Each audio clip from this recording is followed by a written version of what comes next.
Good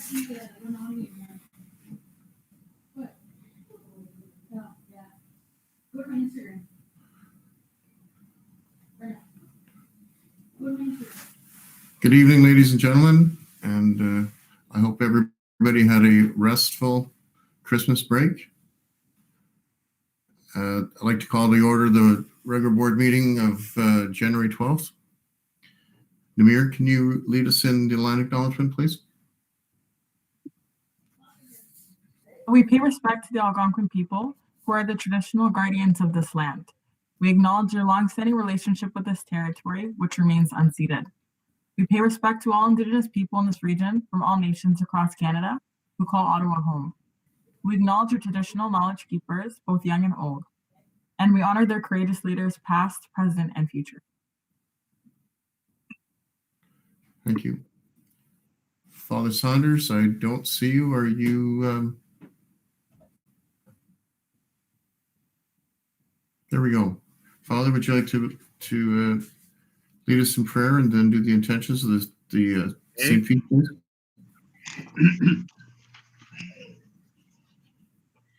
In the name of the Father, and of the Son, and of the Holy Spirit, amen. Faithful God, your love for us surpasses all our hopes and desires. We thank you for your constant presence and goodness in our lives. We are grateful for our time together today. We beg you to bless the work of our hands in the service of your people through the ministry of Catholic education. May we be wise stewards of the gift of Catholic education entrusted to us in this province. May all our efforts be guided by you, bring glory to your name, and find their completion in you. We ask you this through Christ our Lord. And we pray for our staff and students and their extended family members, especially those who have lost their lives due to the COVID-19. And we ask your prayers for the following persons: Orval Bradley, father-in-law of Jennifer Bradley, early childhood educator at Thomas Darcy McGee School. Vida Vrovnik, mother-in-law of Caroline Baczynski,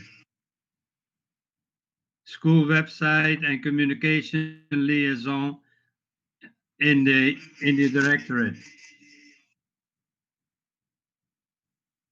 And Bertha Halfyard, mother of Trish Hutchings, teacher of Guardian Angels Catholic School. May they rest in peace. In the name of the Father, and of the Son, and of the Holy Spirit, amen.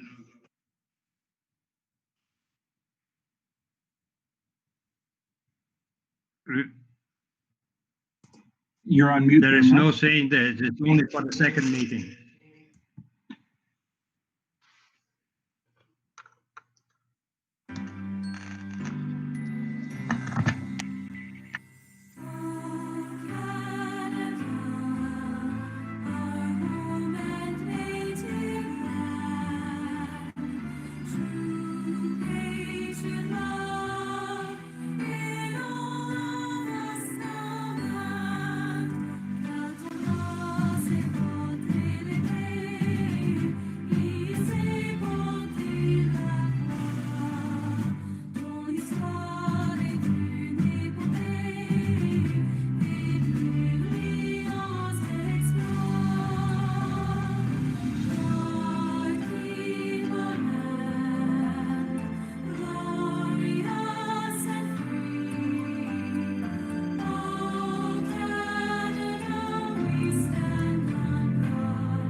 Mark, your microphone is muted. I was just saying you should mute your microphone unless you're speaking. Start the meeting with the school student department profile, a memo from the Director of Education, a presentation to Wendy Alexis from June Gervin. Thank you, Mr. Chair. It's my pleasure to introduce, I'll begin with June Gervin. June Gervin is a friend to the Ottawa Catholic School Board, and you'll see a bit of profile about June on the memo that's included in the board bundle. June is a community leader, she's an activist, she's a philanthropist, but most of all, she's a champion for children. And June contacted the board to let us know that one of our retirees, Wendy Alexis, had been honored by Mayor Watson through a proclamation. And she asked if she could have the honor of sharing some of the details with the board at today's meeting. So I'll turn it over to June, and I will point out that the actual proclamation is linked on the memo as well. Thanks, June, for being here this evening.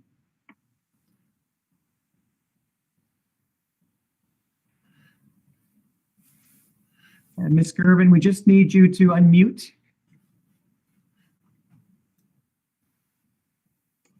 There, I think I am now. Thank you, Director, Chair. Thank you for the gift of this moment to honor a fellow teacher. Above all, many things, but among all, I'm a colleague of yours. It is my tremendous honor to recognize Wendy Alexis for the years of her dedication to the human rights of children, to giving the children their voice, and above all, to having the children express their humanity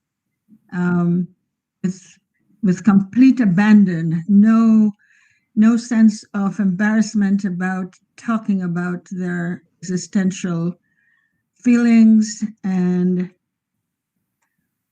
their appreciation of the humanity in others. And so this is a proclamation, there's the folder. And the proclamation looks like this. I sent a copy to the board. I will actually send an original to the board for your archives. Because I have the citation with the board, I'll ask you to look at it from the board's point of view. I won't take the time to read it because I must give maximum time to the recipient. And so I'll just read the proclamation. Whereas Reconciliation Day in Ottawa 2020 observes Human Rights Day, anniversary of the United Nations Declaration of Human Rights, December 10, 1948, and whereas the day also observes the 5th anniversary of our Truth and Reconciliation's Call to Action, December 15, 2015, and links with UNESCO's World Philosophy Day, November 19, 2005. Whereas the day celebrates the philosophy of Algonquin elder grandfather William Commanda, with his philosophy of a circle of all nations, a culture of peace. And whereas the day also celebrates the human rights legacies of John Peters Humphrey, United Nations Declaration of Human Rights, George Clarkson Wilkes, Canadian Tribute to Human Rights, inscribed with 72 Indigenous languages and located on Algonquin territory, site of Ottawa City Hall, and Thomas James, Black Business and Professional Association, Ottawa, Children of the Maple Leaf, John Kiss, police officer, serving and protecting children, Wendy Alexis, teacher, nurturing empathic, humane children. Therefore, I, Jim Watson, Mayor of the City of Ottawa, do hereby proclaim December 10 Reconciliation Day in Ottawa with the theme Circles of Reconciliation and Legacy. That was a proclamation. And I should go back and talk a little about the persons mentioned in the proclamation. John Peters Humphrey is a fellow Canadian who wrote the first draft of the United Nations Declaration of Human Rights. George Clarkson Wilkes is the person who gave us the tribute to human rights. It sits on Algonquin territory, City Hall in Elgin Street. This was one citizen's dream for human rights in Ottawa. And because of George, we have that monument where we can gather. It was the first such monument in the world. George passed away. He died in July of this year of 2020. And of course, grandfather William Commanda, elder of the Algonquin people, was a major inspiration to what the Shakara-Dinkanish Education Center does for human rights and celebration, and indeed for the United Nations Declaration on the Rights of Indigenous People and the United Nations Decade for People of African Descent. I'm extremely proud to be offering this recognition to Wendy Alexis. Thank you, Wendy.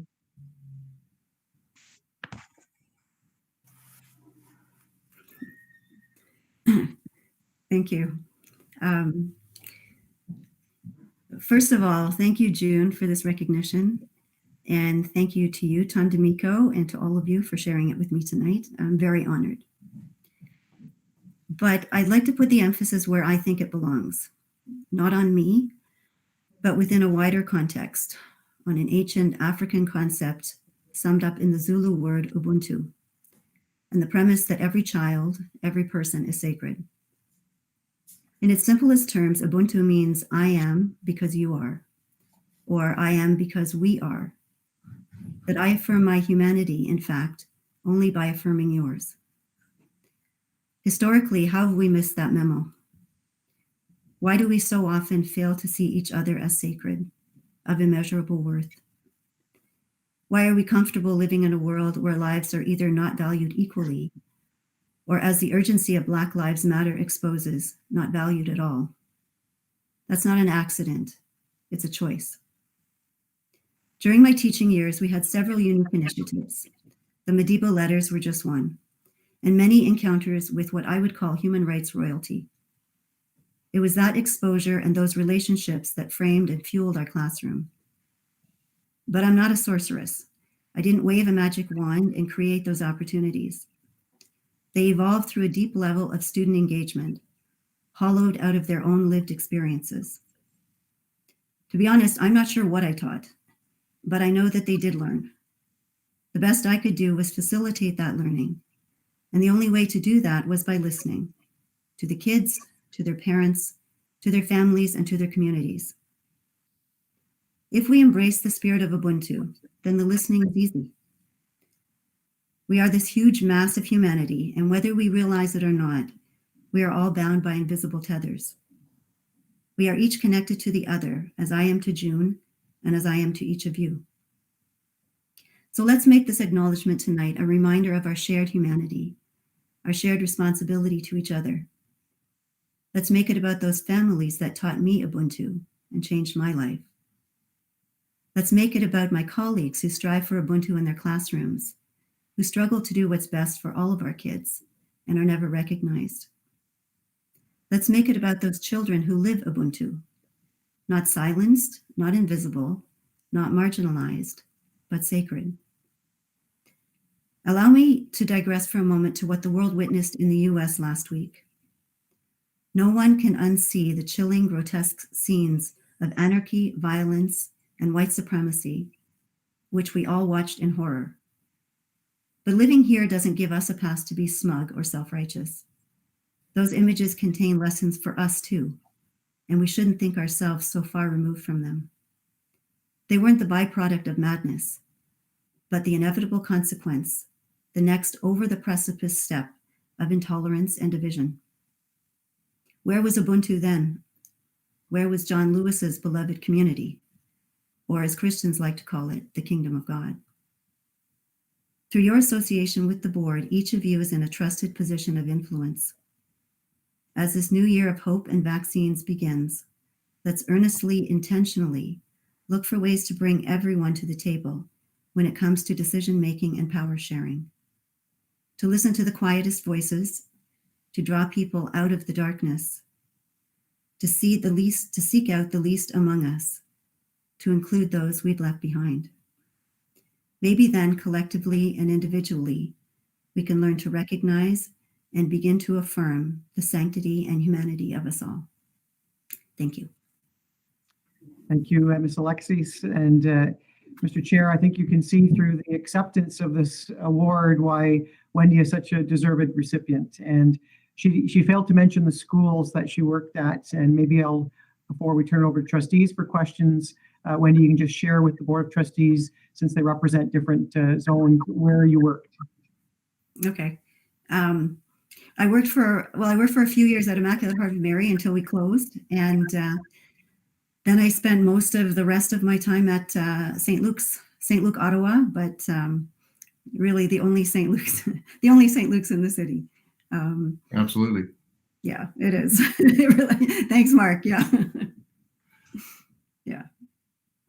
You know what? On behalf of the Board of Trustees, it's an honor to present you, or to at least recognize you. By your speech, you're a humble person, and the work you do is fantastic. So congratulations on the award, and thank you very much for everything you do. Oh, thank you. Thanks for what you guys do too. So thanks. And thank you, June. So I will now open it up to questions. Sorry, there's one statement I did want to make though. While we're here today to recognize the work and contributions of Miss Wendy Alexis, a former board employee, I'd also like to thank June Gervin on behalf of the Board of Trustees. June, you've been instrumental in supporting our board staff in their equity journey. We recognize that as a board, we have much more work to do, and we're proud to have community partners such as yourself to help lead us in the way.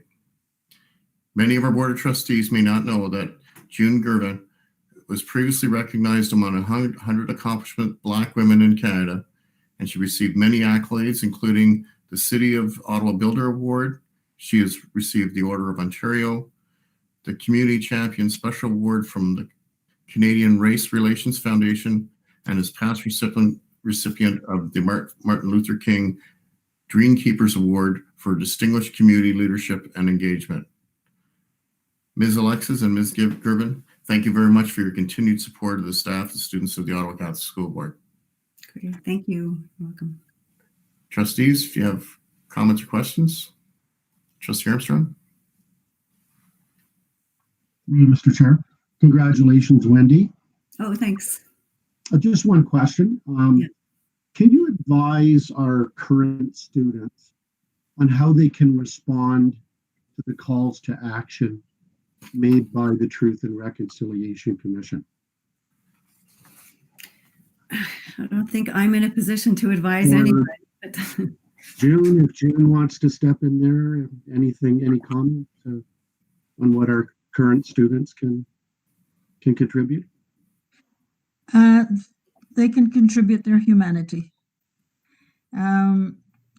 It seems it's a very complex, profound, and yet simple answer. And what Wendy Alexis contributed to our community and our education community is the children's awareness and comfort and honoring their own humanity and the humanity of others. Wendy used the word Ubuntu, and I think that is really a very profound existential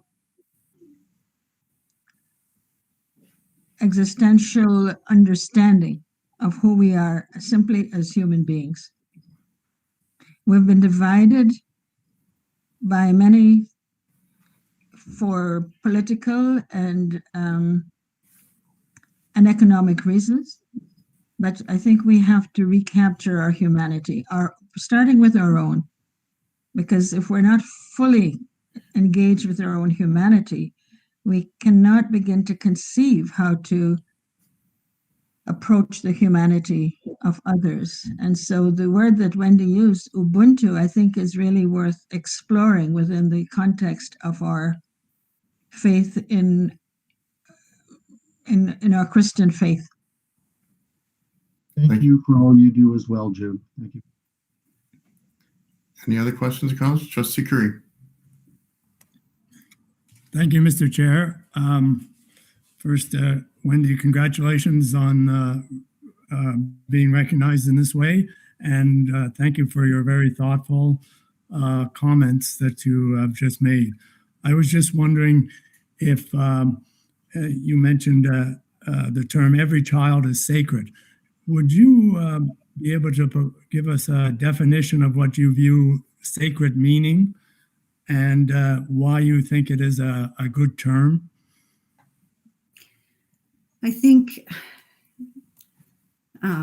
every child is sacred, but every human being is sacred. So what would I mean by that? That within us, we carry an image of something greater than what we are. But we can only reflect that image if we recognize that image in someone else.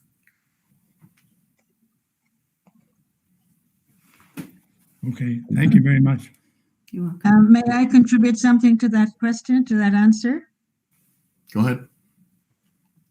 Every Child is Sacred began, the program Every Child is Sacred began with my own child, my own children. As I said, began with a bassinet. And it also began back in my early childhood, where I learned that in church. And so one of the influences on the program is about how we show up in the life of a child, how we choose to show up in the life of a child. And so that goes back to the nativity story, that we can choose to show up in the life of a child as a Joseph who was not the child's biological father, but who took the responsibility to be a protector, a father protector to the child, to the sacred child. We can be as shepherds who are just community members out there doing their work, but they could see the child's star. Every child is born with a star, and they could see the child's star, and they could follow it and honor the child and say good things about the child. And then there are the Magi, who were the wise and the wealthy and the faraway folk, but they would go the mile. They could go the mile to give their very best to the child. And they could strategize with the child's primary caregiver, Joseph and Mary, to protect the child from Herodic forces. And that's what we're called to do today, to be like the Josephs, the shepherds, Magi, to protect the child from whatever Herodic forces there may be. It's anything that disturbs a child's capacity for self-actualization. And certainly for Indigenous people and for children of African descent, that has particular meaning, but it also has meaning for every child. So every child is sacred. And as Canadians, we're all children of the maple leaf, and we're all human colors of the sun and all of the varieties of shades of skin there might be, but we're all God's children, all sacred. Thank you. Trustee Simpson. Just a quick comment, Wendy. First of all, congratulations. I guess I'm imploring you to continue using your very inspirational words to share with fellow educators as we journey on our equity path, because your words are very inspiring, very heartfelt, and very authentic. So I'm hoping that as a school board, we will be calling upon you again to speak to some of our educators and imparting your gifts. So thank you. Thanks very much. Any other questions or comments? Trustee Lawrence.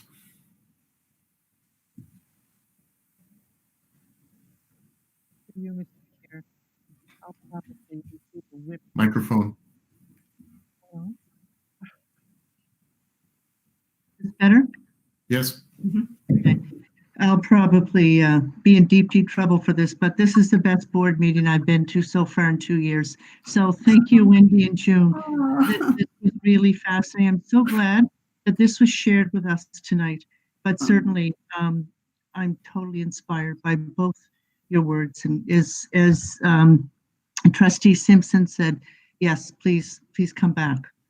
You don't really leave the school board, you know, like I know that. You guys are funny. So, but thank you for tonight. You're welcome. Thank you. Trustee Armstrong. Thank you, Mr. Chair. I was just wondering at the end of this or at some point if Jeff could bring up the proclamation onto the screen so we can see it. Actually, it's attached to the agenda, and all I have to do is for the public to see it, if that's possible. Jeff, is that possible? That's definitely possible. I'll work on that so that at the very end of the meeting, okay, yeah, I should put it up on screen as we exit. Yeah, that work? Perfect. That'd be great. Thank you, June, for doing that as well.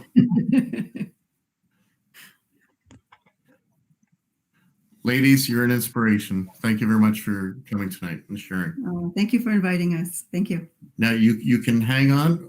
Trustee Curry, you got a quick question?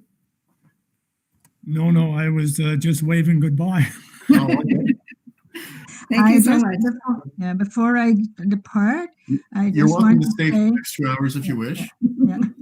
I just want to acknowledge that this is the second Mr. D'Amico with whom I'm working, and it's such a pleasure. He is a pleasure. I will agree with that. Thank you. Okay. We're going to move on to the next item, which is a memo from the Superintendent of Leading and Learning, read School Profile, Holy Trinity Compassion Week. Thank you. Thank you. Through you, Mr. Chair. Superintendent, welcome. Thank you. Sorry. Through you, Mr. Chair. The week of November 15th to 21st, 2020 was designated Bully Awareness and Prevention Week in Ontario. At Holy Trinity High School, the Safe Schools team, comprised of both staff and students, chose to rebrand the week's activities and initiatives as Holy Trinity Compassion Week. Compassion Week was successful in not only raising bullying awareness and prevention, but also in building community, promoting student wellness, and celebrating the acts of kindness and compassion that occur every day at Holy Trinity Catholic High School. I am very pleased to formally introduce you to our three compassion and caring student presenters from Holy Trinity High School, Kira Pablo, Kaylee Reynolds, and Aidan Gunning. They are supported this evening by their teacher, Stephanie Gauthier, and Principal Lisa Cameron. Welcome.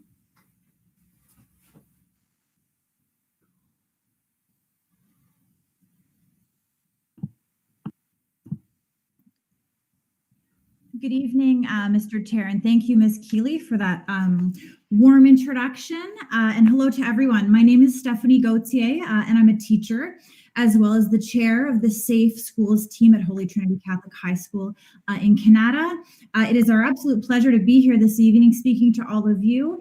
It's nice to see our lovely trustee, Ms. Sandra Moore, here this evening, and to have our principal here with us as well. But first and foremost, I'm thrilled to be here speaking with three very inspiring student leaders, Aidan, Kira, and Kaylee, on behalf of our Safe Schools team. So this committee is a collaborative effort between staff and students. And sorry, would you mind just please flipping the slide?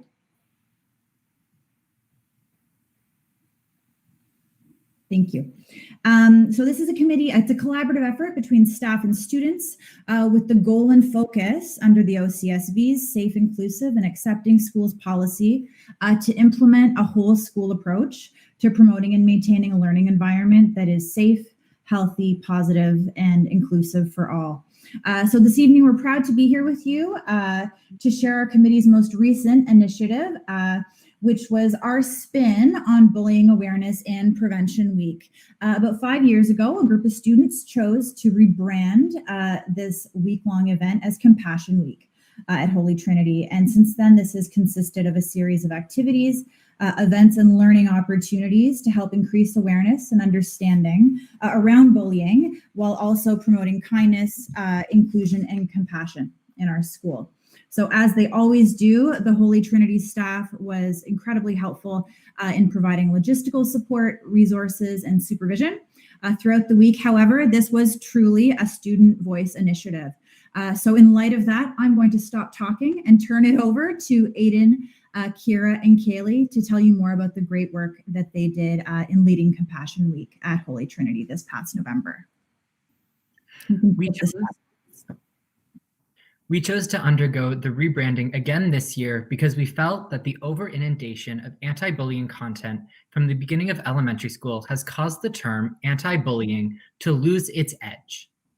We also did the rebranding because we wanted to shift the focus of the week from not just the harm caused by bullying, but to the positive ways we can prevent bullying through compassion and understanding. Could you please flip the slide? We chose to kick off our Compassion Week with our compassion chain, something that we've enjoyed doing in previous years and decided to continue with this year.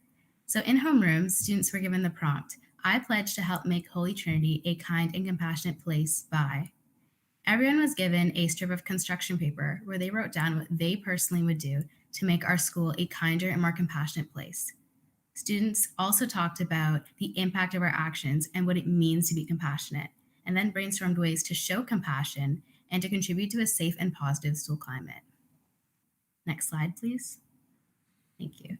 All of our pledges were assembled into an enormous compassion chain that was hung in our atrium, representing Holy Trinity's unity and our commitment as a school community, not just to fight against bullying, but to make a daily effort to be kind to those around us. The chain still hangs in our atrium and serves as a symbol and a reminder of our pledges. Next slide, please. Throughout the week, teachers were provided with activities relating to the topics of anti-bullying and compassion through a Hapera workspace. These activities and lessons included tasks about the importance of diversity in our school community, with which we collaborated with Holy Trinity's Equity Committee. Bullying facts and strategies to be an ally rather than a bystander, infographics and presentations explaining the significance of empathy, sympathy, and compassion, along with examples of ways to practice kindness, were also posted on the choice board. Next slide, please. In homeroom one day, we invited SRO Constable Daniels to speak with students about the legal implications of bullying. SRO Constable Daniels was able to present to all classes by joining a school-wide Google Meet from his squad car. He provided very important information about bullying and the law, and students were able to ask questions about this topic. Next slide, please. Holy Trinity Student Council's social media platforms conducted a Compassion Week takeover. This helped to reach the Holy Trinity community as a whole, virtual and in-school students alike, as well as staff and the parent community. We delivered announcements related to HT's United Against Bullying and Compassion Week initiatives, which helped to keep students up to date on the various activities and events occurring throughout the week. Resources related to mental wellness were posted on the Student Council's various social media accounts, along with infographics outlining the different forms of bullying and ways to prevent this in the school community, and ideas to actively practice acts of kindness and tips to show compassion towards your peers in and outside of the school community. The Holy Trinity Shoutouts initiative on Instagram and Twitter is an initiative we started because we felt that there were several students who do small acts of kindness that make the school community a more welcome and compassionate environment, yet go unrecognized. Members of the school community can fill out a form to submit another individual for a shoutout. We are doing this initiative year-long because we feel that we must combat bullying all year and not just during Compassion Week. We have the whole community involved, with staff, students, and parents following and participating in the celebration of compassion at Holy Trinity. Next slide, please. Our Safe Schools team also put together a video for our Virtual Academy students. In the video, students and staff shared kind messages for the Virtual Academy students, telling them that they missed them, that they couldn't wait to see them in person again, and encouraging them to keep up their hard work and to stay safe. The video was posted on YouTube, and the link was emailed to parents and shared on Holy Trinity's Twitter account. The purpose of the video was to remind Virtual Academy students that despite their distance, they're still valued members of our school community. It's so easy to feel disconnected when you're learning remotely during a pandemic, and we wanted to reach out to the Virtual Academy students to remind them that we care about them, we care about their well-being, and we're there to support them. Next slide, please. I spearheaded a fundraiser in honor of the late Jamie Hubley, who committed suicide in 2012 after extensive bullying. Because, like him, I am a gay student at Holy Trinity who has experienced bullying as a result of my sexuality. I contacted Jamie's father, City Councillor Alan Hubley, to gauge his interest in doing a potential community partnership. He was interested, and at his recommendation, we donated the over 1.3K we raised in a 50-50 split to the YSB for the preventative measures in the CHEO Mental Health Unit for their treatment after events such as an attempted suicide. Next slide, please. The fundraiser was a hot chocolate, donate what you can, following all COVID-19 protocols. Students were able to grab a hot chocolate in the atrium to take to homeroom with them. We accepted donations by school cash online, cash in person, and with a staff Jeans Day. So this is just really a snapshot of what took place at Holy Trinity during Compassion Week in November. And truly, Compassion Week is just a snapshot of the things and the initiatives and the efforts of the staff and students, not only those on the Safe Schools team, but the entire community every day. So thank you for your time. Thank you for listening and giving us this opportunity to share with you what we're quite proud of. And we would love to answer any questions that you might have for us.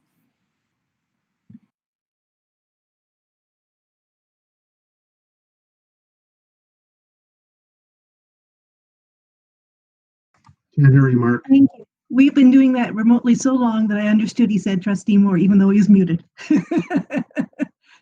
Aidan, Kaylee, Kira, thank you so very much for the hard work you've done. I wish I was able to give you a hug and stand there and smile proudly with you for a picture, because you guys have worked really hard. Thank you so much. And that hot chocolate, was that only one day, or was that like over a week that you did the hot chocolate fundraiser? Someone want to unmute and...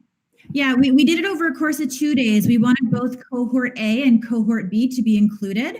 So we did both Thursday and Friday mornings, and the grade 7 and 8s luckily got to have both. Oh, that's good. I think that was probably more successful than the Toonie pizzas for graduation. Well, yeah, we were glad to have raised that much money for such great causes. Yeah, and I know Councillor Hubley was very grateful that you thought of his son. Thank you so very much. And I do have a question. Is that you guys, Aidan, Kaylee, and Kira, are old enough that you can remember in grade 7 and 8 when it was a different way of how it was done. It was a teacher-led. It was the anti-bullying, and there was all sorts of activities done in the school. I was sat on one of those committees one year. But how do you find the difference when it's being student-led? What more do you think the students get out of it? Go for it. Unmute yourselves.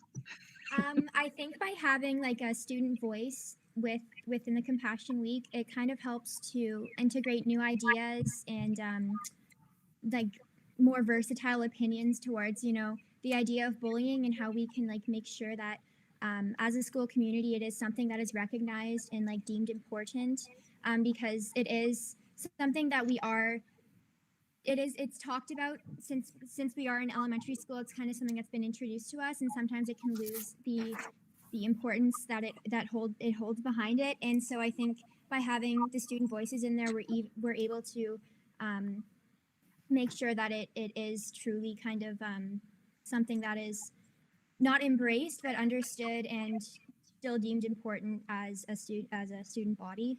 If that was Yeah, I get what you're saying. So just kind of to add on to what Kira just said, I feel that it also helps it keep it far more relevant for the student body, having the ideas be very student pitched. It's kind of the ideas that we feel would be best implemented and have the most impact. And it gives that extra sense of kind of being tied to the student body. It's true. Yeah. Absolutely. When the initiative is student-led, or it's at least collaboration between students and staff, it makes all of like not just Compassion Week, but every other initiative we lead, it makes it a lot more meaningful because the ideas are coming from us and they are things that we have poured our heart into. And it's also important, especially as grade 12 students, we're about to move into the world of post-secondary and things after high school. And we're going to be adults soon. We're going to need to learn to take leadership. and to spearhead initiatives ourselves. So this is also a great leadership experience. Great. Well, you guys are going to be 3 great leaders, and especially you've had Ms. Gauthier here, a great leader as well, and Ms. Cameron. Thank you. Namir? I would like to, through you, Mr. Chair, sorry. I would like to applaud you guys for your hard work. Over $1,000 raised during COVID. That's amazing. So good job on that. I just have one question. What advice would you give to students in other high schools that would look to starting up Compassion Week during, in their school communities? What advice would you give to them?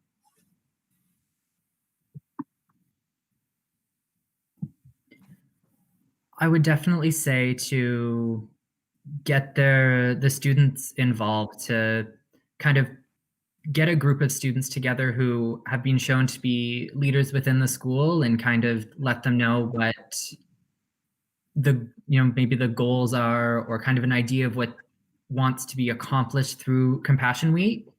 And then pretty much let the students take it from there, let them come up with their ideas, because they're going to come up with those ideas that are going to fit really well within the community of the student body and the student body culture that's specific to that school, because it's what they live every day. And further to that idea of culture, I'll just speak. We're very lucky at Holy Trinity to have very active peer mentoring and peer helping programs. And we have students who become involved and engaged in these initiatives and these programs from a young age. So we have students who take the peer mentorship program in grade 12 who had peer mentors themselves in grade 7, or who recall their own experiences with those peer helpers coming into their classes on Friday mornings. So when we sort of put the call out for interest, that's who we reached out to. We reached out to our peer helpers. We reached out to our peer mentors and students who have sort of over the years demonstrated not only leadership skills, but a true calling to making our school the best place it can be, and who feel invested in our school as a caring community and culture. So I think that was sort of like a grassroots kind of situation. Thank you. Trustee Armstrong, then Trustee Simpson. Mr. Chair. Stephanie, just wondering if there were any challenges in rebranding the week, any challenges that you could pass along for any other schools who may want to do this rebranding process?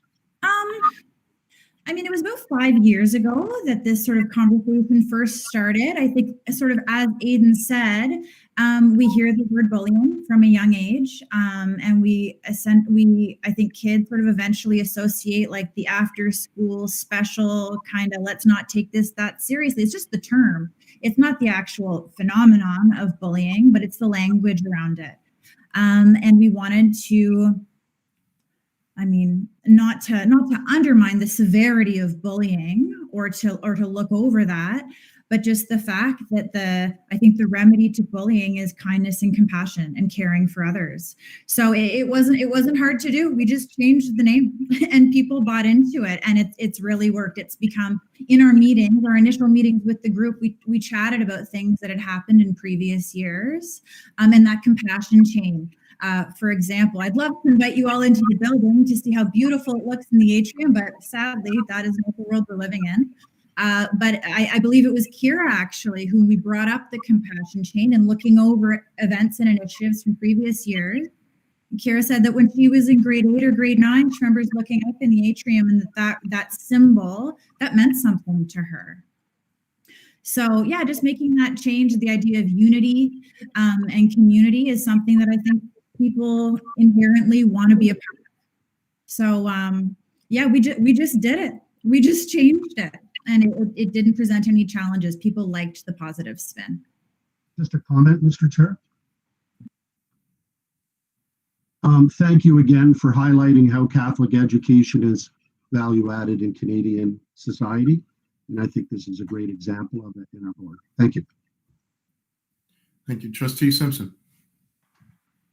I also want to applaud you. I love the idea of Compassion Week, and I also love the shout outs of unsung acts of kindness and compassion. And I'm very excited that you're going to continue it throughout the years so that it shows how much you value these acts, not just during Compassion Week, but also always. So thank you. Trustee Curry. Thank you, Mr. Chair. Through you to Kiera or Kaylee or Aiden or Ms. Goche, you mentioned how at the beginning of the week, I think it was, every student filled out a form saying how they would make it a more compassionate place. Well, that list of which I think you posted in the foyer, or is that what you posted in the foyer? But did that list, has anyone reviewed it and gotten ideas for next year, or are they going to be reviewed, or what happened to all those ideas that the students put forward? Well, they're all hanging about 20 feet above ground in the atrium. We brought it was the staff, a small team of staff who assembled the chain just for health and safety reasons. We had to make sure that things were sort of handed off in a way that was safe and had low contact. We did read through them to make sure that, it was all stuff that we wanted hanging in like the main artery of our building. But it was just things like holding doors open for people, saying hi to a stranger. When you see a student sitting alone in class during that awkward moment when people are choosing groups or getting chosen in gym class, to reach out to the person who maybe looks a little bit lonesome and like they don't necessarily have a group to feel included in. It was truly just small, simple acts of kindness for the most part. Saying please and thank you to your teachers, saying hello to your teacher when you walk into class at the start of the day. I think overall it was simple, small acts of kindness. And there was an acknowledgement sort of among the kids in having these class discussions that it's not that hard to do those things. And not only does it make others feel good, but it makes the person doing those acts of kindness feel good too, and that has a ripple effect. And supplementary, Mr. Chair, just for to Ms. Gauthier or any of the three students, you didn't have that long before Christmas break, but did you notice that it had made a difference in some of the actions of going on around the school?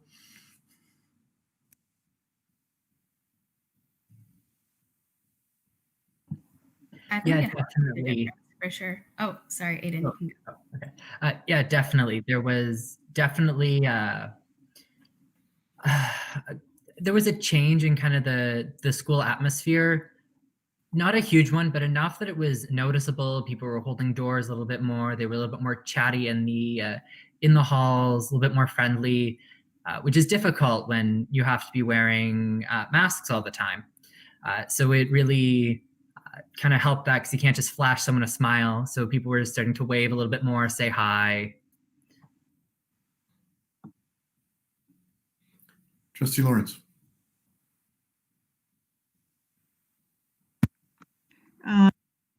Thank you.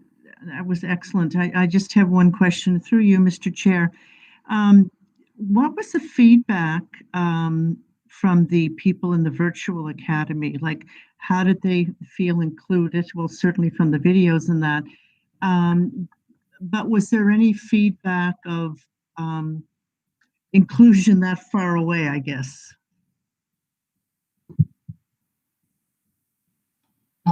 Thank you, Trustee Lawrence. I can honestly say that from my perspective, I've got a lot of emails back from parents who are in virtual, just thanking the students and the staff for doing the video. Lots, like they just sort of felt that connection, and it was just actually at a time where parents were starting to worry that their kids were not having the connection to the school, and it was just a great boost. And it also reminded all of the staff when they were doing something to include the virtual students. So it was it really was positive. We got lots of positive feedback.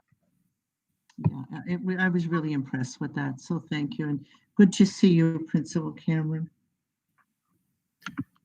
Is there any other questions or comments? I can't see trustees Warren, McEwen, or Coburn. Do you have any questions? Seeing none.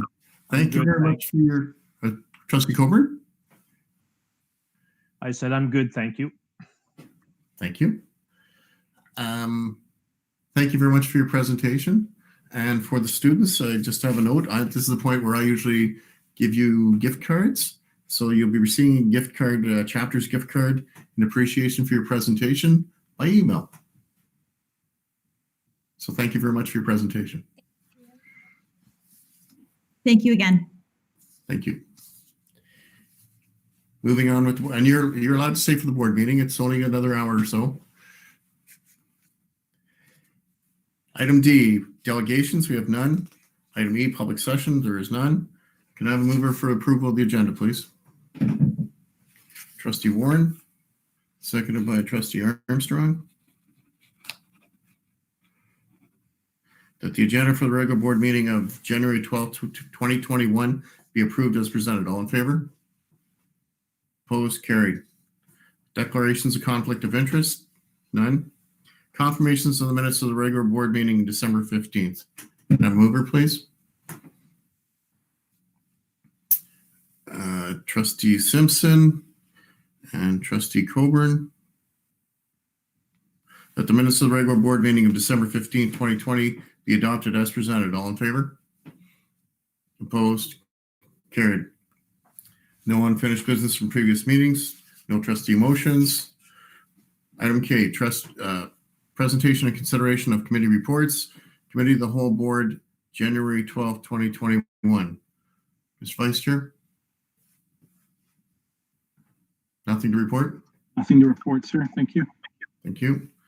Item K2, memo from the Superintendent of Special Education and Student Services, Special Education Advisory Committee minutes of November 18th, 2020.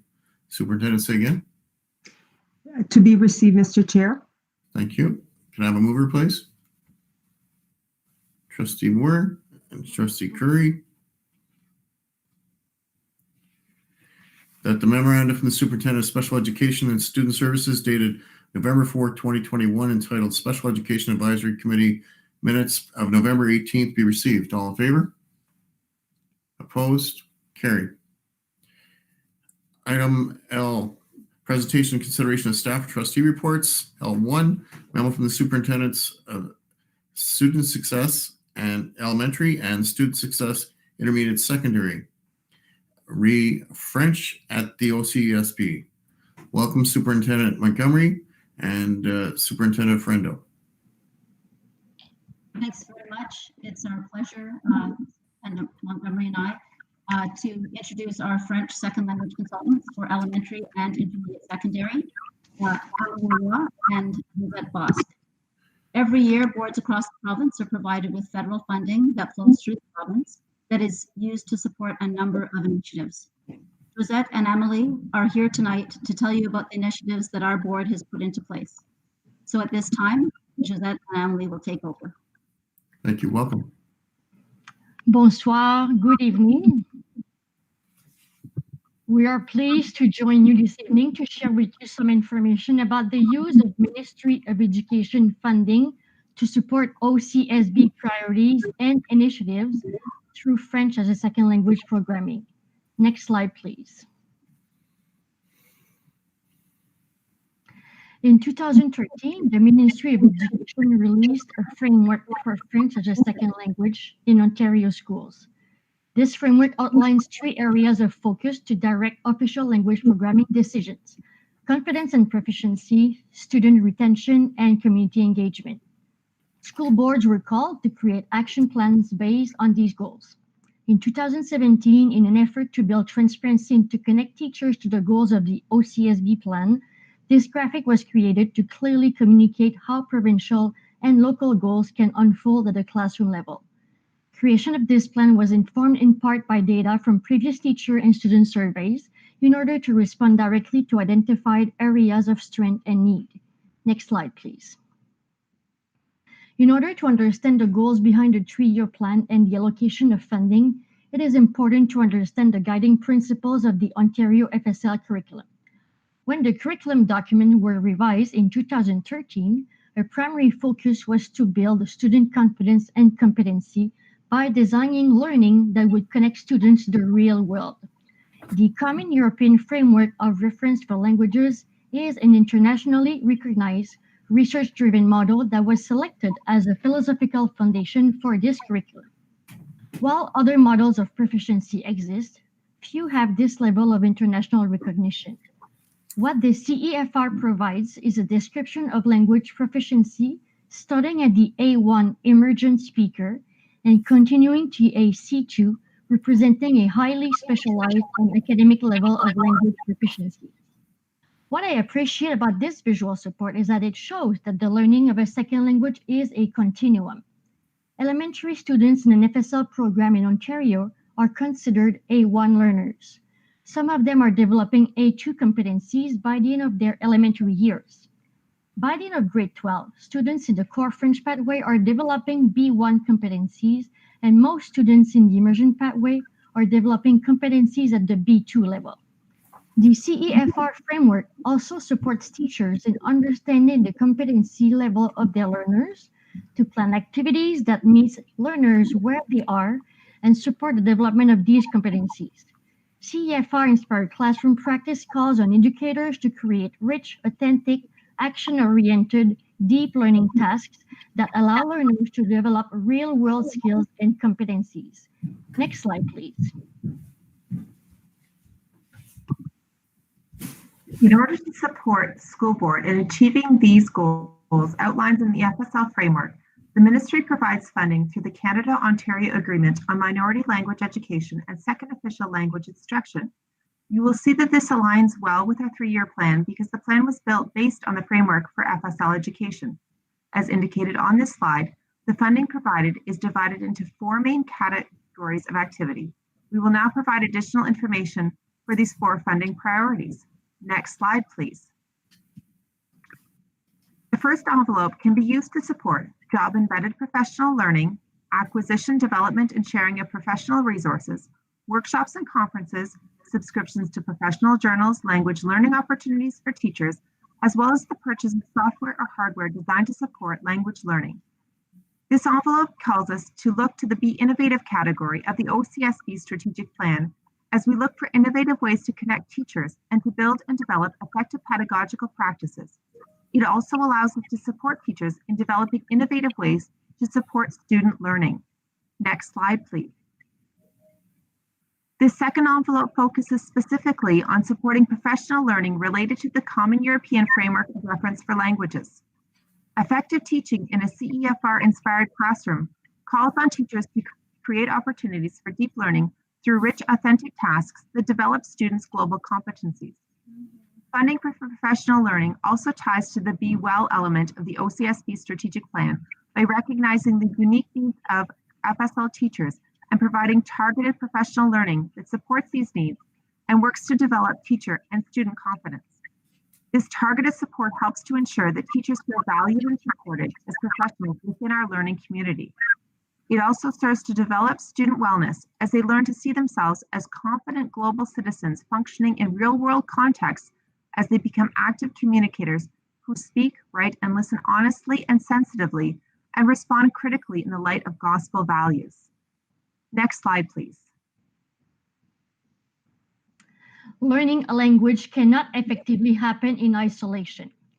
It is essential that students have the opportunity to go beyond the classroom and learn to explore and interact with the world. Aligning with the Be Community component of the OCSB strategic plan, this envelope supports students in connecting to the larger Francophone community, which helps them to see that they can be active participants at every competency level. As they engage using French outside the classroom, they not only develop the language skills, but also their confidence in using their French to interact with one another and with first language speakers. Connecting with the larger world also develops cultural understanding and appreciation that leads students to be more empathetic members of the global community and motivates them to become lifelong language learners. Projects related to this funding foster the development of the 6 global competencies from the Deep Learning Framework. For example, the opportunity to listen to speakers from diverse cultural backgrounds and with different worldviews allows students to use the French language as a springboard to develop their citizenship competency. Next slide, please. This smaller envelope focuses specifically on initiatives linked to smaller board projects and goals. Once again, this supports innovation as we're able to choose to fund programs that support learning outside the classroom, provide materials for new classrooms and courses, or allow students to venture further into the world through exchange opportunities. For example, this funding has supported several schools in offering the grade 12 philosophy course in French. It has been used to fund a student exchange to New Brunswick, and elementary schools with a growing enrollment have received funds to purchase French resources for new classes. A new component of this funding is the ability to carry out research that evaluates the effectiveness of local strategies to recruit and retain FSL teachers. We are excited to be able to explore this new opportunity. Next slide, please. Since 2014, optional grade 12 participation in this internationally recognized certification of competency provides students with a deeper understanding of their level of linguistic competence and can support access to post-secondary programs and future employment. Funding provided is used exclusively to support the delivery of this exam and has allowed us to offer this opportunity to an increasing number of students without impacting on the delivery of other initiatives. The majority of this funding is used to cover release time for teachers certified as DELF correctors to serve as evaluators, which in turn provides these teachers with valuable opportunities for professional development through moderated marking activities. This year, the current pandemic situation will likely have a significant impact on our ability to use these funds. Next slide, please. As we move into the 2020-2021 school year, we're delighted to be working on the development of our new OCSB FSL 3-year plan. As in the past, we will be considering staff and student needs and working within the goals of the FSL framework to create a plan that aligns with the OCSB's strategic commitments, calling on our learning community to contribute and continue to find innovative ways to build student confidence and proficiency, create a sense of well-being in learners that encourages them to remain in our FSL programs, create links to the larger community that builds engagement and cultural understanding. We would like to thank you for your ongoing support of the FSL programs in the board, and we would like to take a moment to recognize the incredible dedication and hard work of the teachers delivering these programs, as evidenced in part in the pictures included in this presentation. You're invited to follow this fantastic work and share in this recognition through the use of our hashtag OCSBFSL. Merci, Madame Leroy et Madame Bosque, for sharing the important and creative initiatives in which the OCSB spends FSL funds that we receive. So at this time, we are happy to take any questions you might have. Thank you. Thank you very much, ladies, for your presentation. Any questions or comments? Trustee Moore, then Trustee Curry, then Trustee Armstrong. Thank you. Through you, Mr. Chair. I think I'm getting this how to get your first question in thing pretty good here. Okay. FSL, I've noticed at the elementary schools that they're starting to put together reading cards. Like reading in French is being taken very seriously. And unfortunately, the pandemic year has sort of interrupted a lot of that. We can't share our books and stuff. So online resources to support, what have you been finding that's really good for to help these schools? Well, I can say that we have purchased French digital books this year for our students. So on the students portal, students can have access to numerous books in French for the elementary students from Pearson RP. There are also other students who are provided on the staff portal, like from Scholastic, that we've purchased as well. So elementary students have access to all these books. We also have La Biblio Virtuelle, which is also offered on our student portal and staff portal. And these are books that have been created by and for OCSB students. Excellent. Can I ask a follow-up, sir? Go ahead. Now, the leveled reading has been what some of the teachers have been looking for. And has that been somewhere you've been able to find those resources? Because oftentimes, I know kids go to pick a book and it's just too far above them at the elementary level. So have you been able to work with that problem? It is difficult to find books in French that are at the right level for FSL students because many of them have been translated from English to French and are not exactly really specifically at the level of our students. This is always a challenge, but we're always trying to find resources that are being really helpful for our FSL students. So this is something that is part of my work, always try to find some jewels that I can purchase for our elementary students as well. Well, thank you. You are making a difference. Trustee Curry? Thank you, Mr. Chair. Through you, I imagine it'd be to Josette, since she's secondary, but could you just give us a little outline of the DELF program with regard to, is it test just conversational, or is it test literacy skills? And also, what would be the percentage of students who try it? And also, is there a different test for like B2 level and then C2 level, or how does that work? Thank you. Through you, Mr. Chair. Thank you, Mr. Curry, for that question. So currently, I'll address your question in several parts. So the exam, we offer the exam at the A2, B1, and B2 level in normal years in our board, and those are the levels that correspond to where our students in grade 12 in the core or immersion program are. Currently, what we do, with support of the funding provided through the ministry, is we open up to schools to the maximum number of students possible. Generally, we're able to fund approximately 12 students per school per session, and then we look for additional funding opportunities. And so we try and fund a maximum number of students possible. If we look at approximately 5 years ago, there was under 40 students who wrote the exam. If we look to the 2018-2019 school year, which was the last full year before the pandemic, we were approaching 300 students. So what we've been able to do consistently up through that year is really offer to almost all students who were interested in the exam the opportunity to write, and they write at the competency level that they are at. So it's a written exam, it isn't a conversational component? Thank you. It's a 4-part exam. So students who write the exam will engage in a scheduled interview session where they have a topic that they will discuss with 2 teachers who are trained as DELF correctors. And then they have what we call the written portion, where they have a listening, a reading, and a writing component. So it actually addresses the 4 competencies that connect directly to the Ontario FSL curriculum. Thank you. Trustee Armstrong? Mr. Chair, have there been any important new technologies introduced to the French language curriculum recently? Through you, Mr. Chair, in terms of important new technologies, fortunately for teachers in the FSL programs, many of the technologies that we already use in our school boards, so for example, Google Read and Write, are available bilingually. So there are things that when we have initiatives that we carry out across the board in supporting students' literacy and learning needs, we've been working very hard over the past several years to ensure that FSL teachers are part of those initiatives so that all literacy initiatives are touched on, and we're reinforcing the message that literacy is something that is taught by teachers who teach in English or teach in French as well.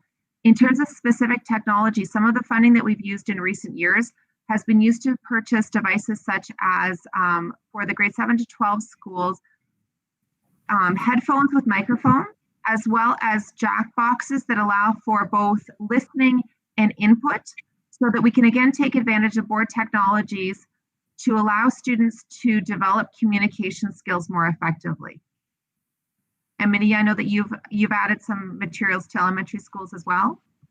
Yeah, so we have purchased listening centers for all elementary school, and that is complementing a resource that we've purchased that's called Frimousse, and it has been produced by a publisher. And what it allows students, allows them to use the listening components of the story through the listening center during literacy center time. This resource also has a online platform, so teacher can project the story and the audio support on the smartboard as well. Also, as Josette mentioned, we also use other technology that the board is promoting, like Book Creator. So our elementary students love to create books using the Book Creator app, and they can record themselves reading their text in French. So this is something great as well. We've also been able to purchase microphones for elementary school, which are going to be sent as soon as we can go back to school. So these microphones will be able to be used like a little recording station for students. So this is something that we are looking forward to share with our schools. Great answer. Thank you. Any other questions or comments? Seeing none, thank you very much, ladies, for your presentation. Very insightful. Moving on to can I have a mover for the presentation, please?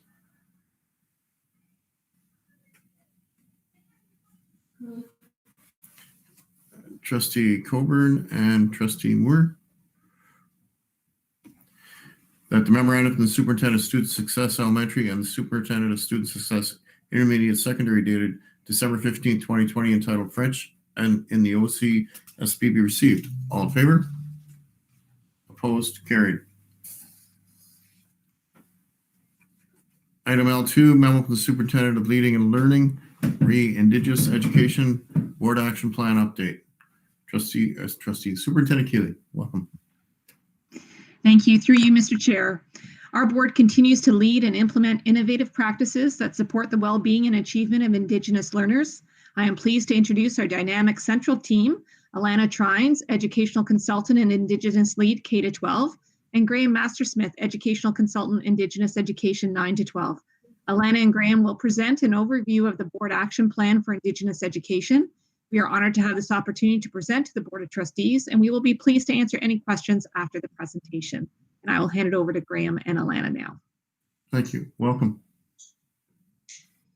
Thank you very much. Through you, Mr. Chair, it's an honor to be here tonight to present some of our initiatives that we are working on this year with regards to Indigenous education. I just want to say welcome through you, Mr. Chair. Good evening, everyone. My name is Graham Mastersmith. I'm also the Creative Arts Consultant, and I assist Alana with the Indigenous Studies courses in our board.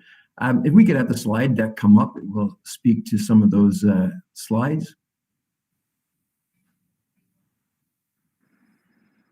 Next slide. So good evening.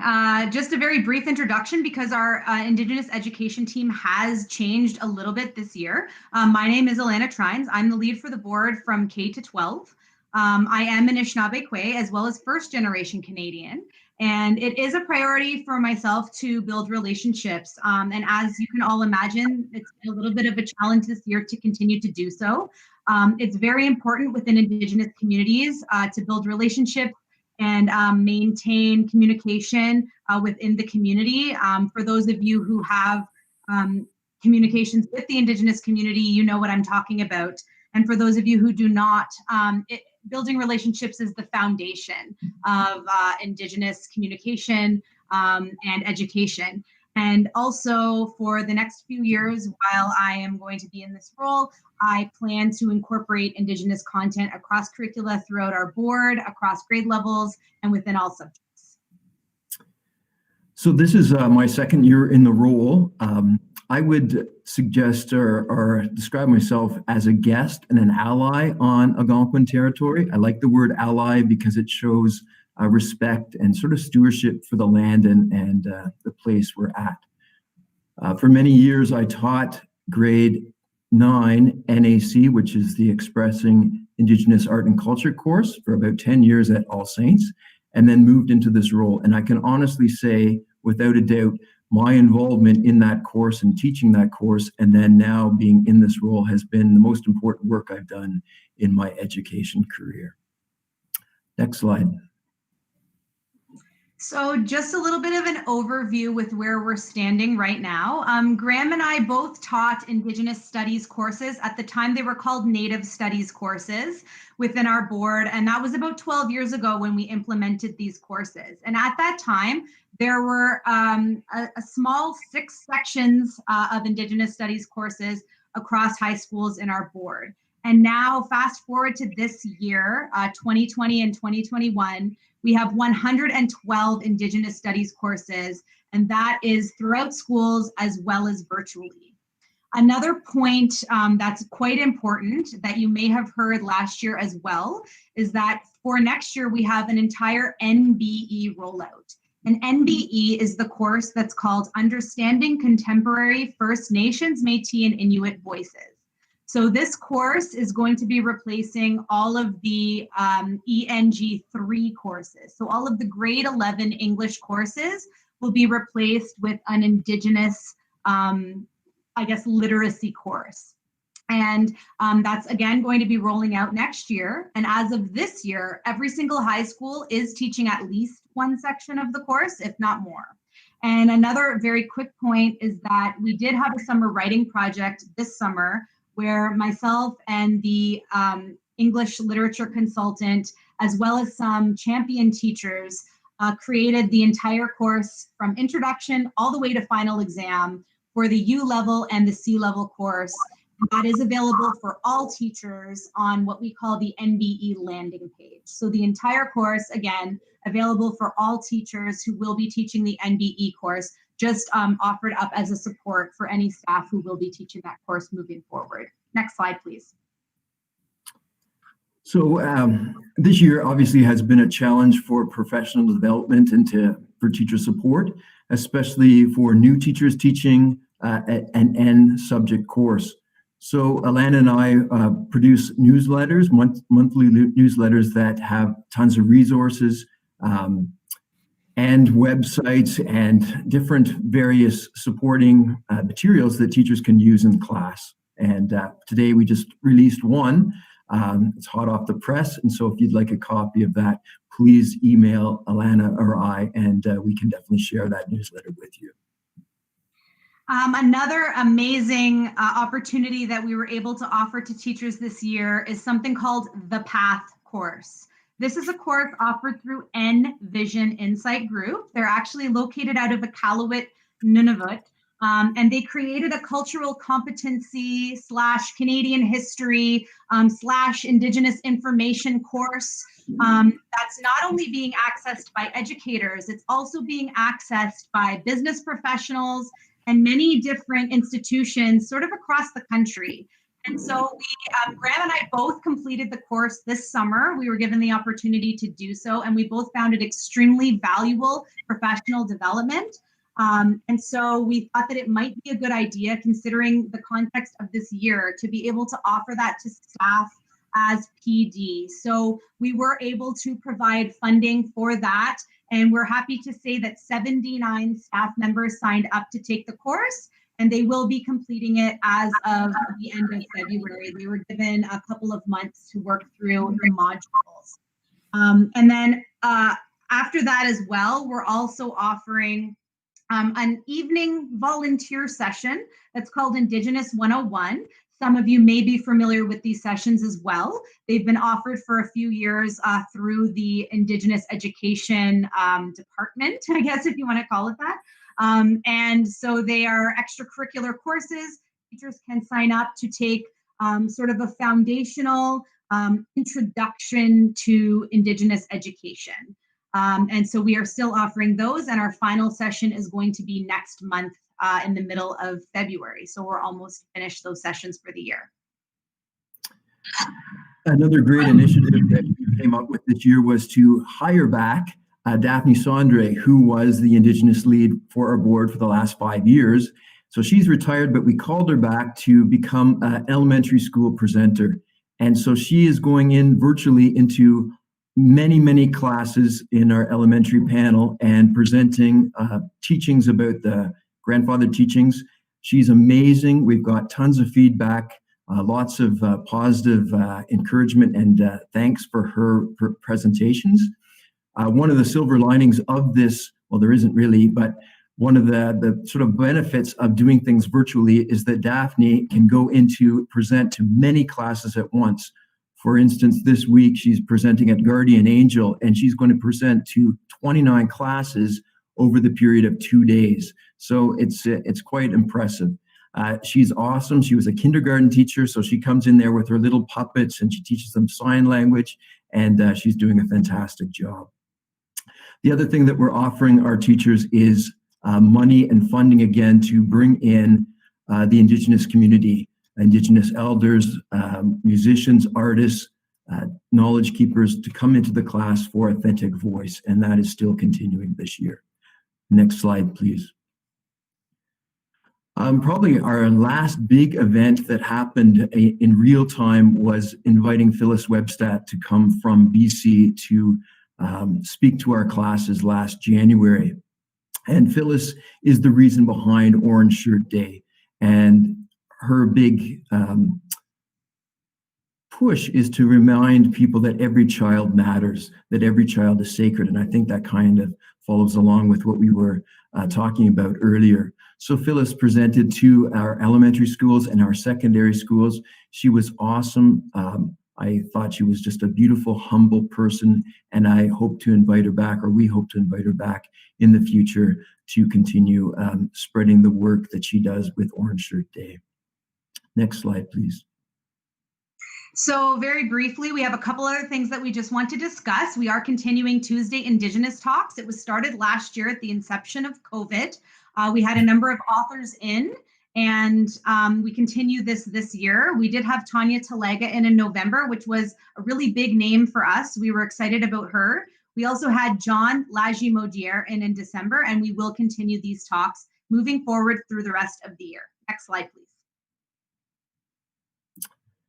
Another big initiative project that we're working on is a mural to go on the outside of Assumption Elementary School in Vanier. So you see this corner of the building, you'll see that from Montreal Road. And the idea behind this mural is to have First Nations teachings on the grandfather teachings, the animals mounted on the side of the wall. So we're working in conjunction with a Mohawk artist who has come up with these graphics. They will eventually be cut out of metal, and the idea is that they'll kind of float off the wall and be this beautiful focal point for the school and also the community, because there's a huge Indigenous population in Vanier in that area. And for those of you who are familiar with the after-school program at Assumption, just a quick note that we were able to continue the program this year on a virtual level. So that's very exciting because many families benefit from the after-school program as well. Next slide, please. Another project that I'm working on is brand new land acknowledgement posters. And I was hoping we would use one tonight, and maybe for your next meeting, you will see the winter one that I just created this weekend. So out on the land where the original photograph was taken, I've taken new photos, and they will be kind of seasonal photographs with different wording so that the wording for the land acknowledgement changes up and it doesn't lose its meaning and its importance. Those posters hopefully will be displayed in Learning Commons and in front foyers of our schools come September. And just so that you all are aware, we are working on a brand new OCSB Indigenous webpage that is to come. We are also working on rebranding Indigenous education at the OCSB. These are all things that we have the luxury of working on this year amongst COVID and virtual learning. We are also going to look at doing an Indigenous student symposium in the spring, where Indigenous students will be able to come together and discuss topics of interest amongst themselves within the community.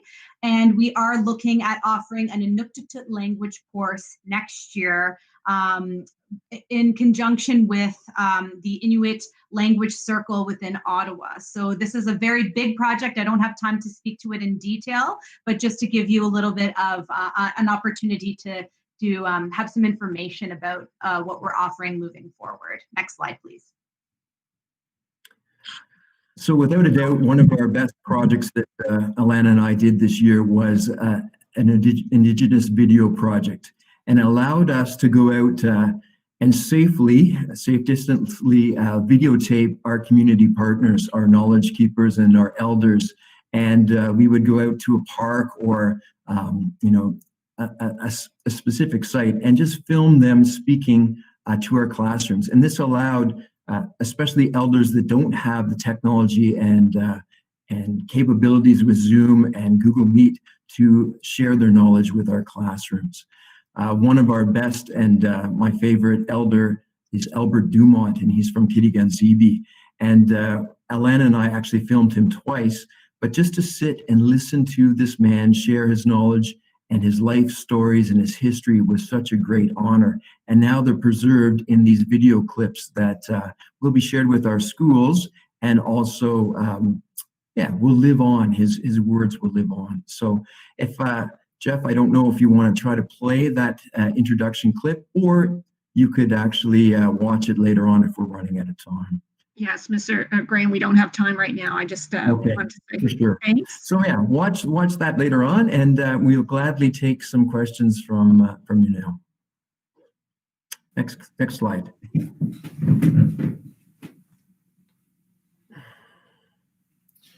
Thank you very much for your presentation. Questions or comments? Trustee Armstrong. Through you, Mr. Chair. Yes, I did take a look at the video and it was quite interesting. Just one question.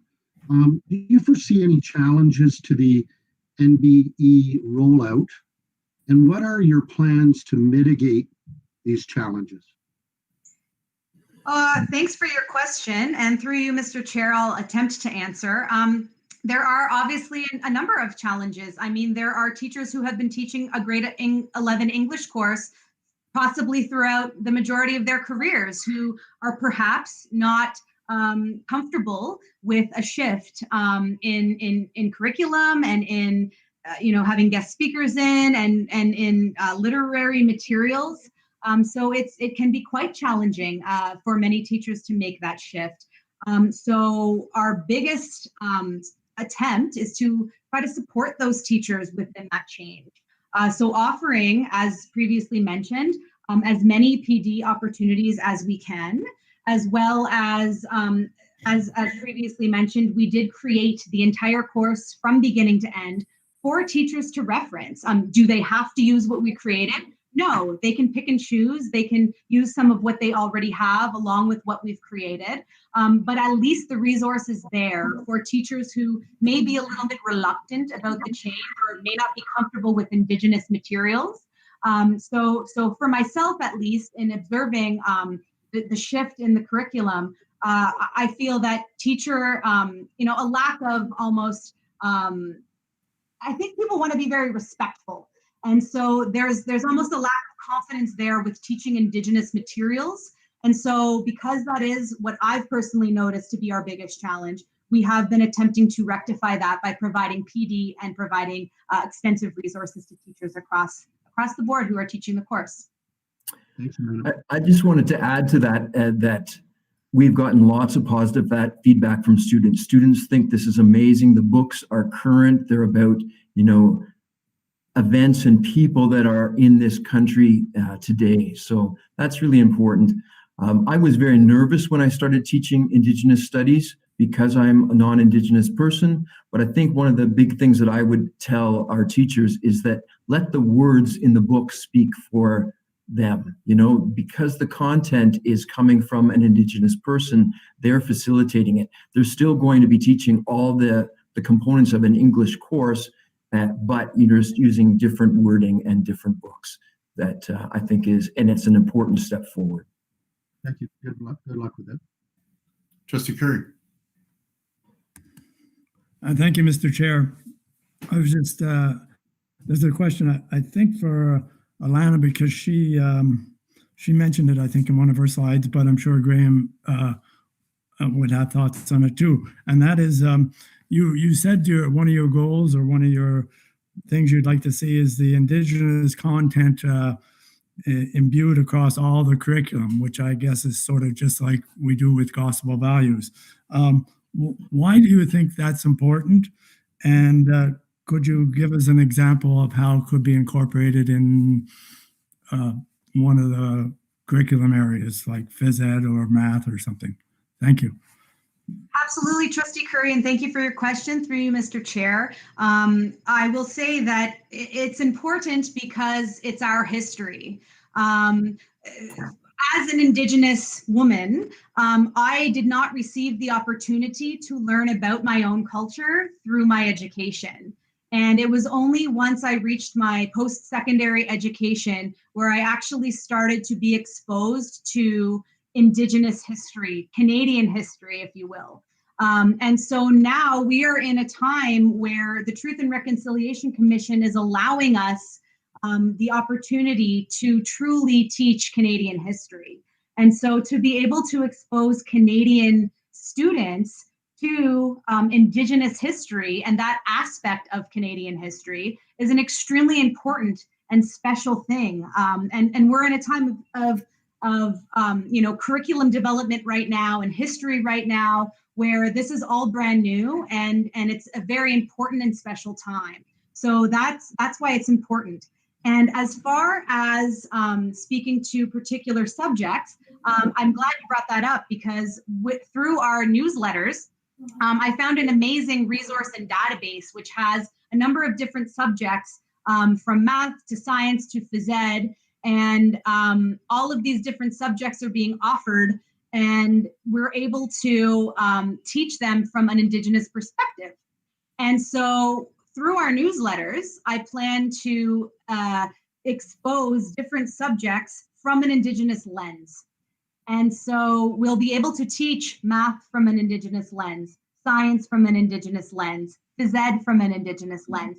And there are hundreds and hundreds of lesson plans and resources out there that we will be sharing moving forward through our newsletters for teachers in the months to come. So if you would like to subscribe to our newsletters, please send an email to myself or Graham, and we'd be happy to share all of those resources with you moving forward in the months ahead.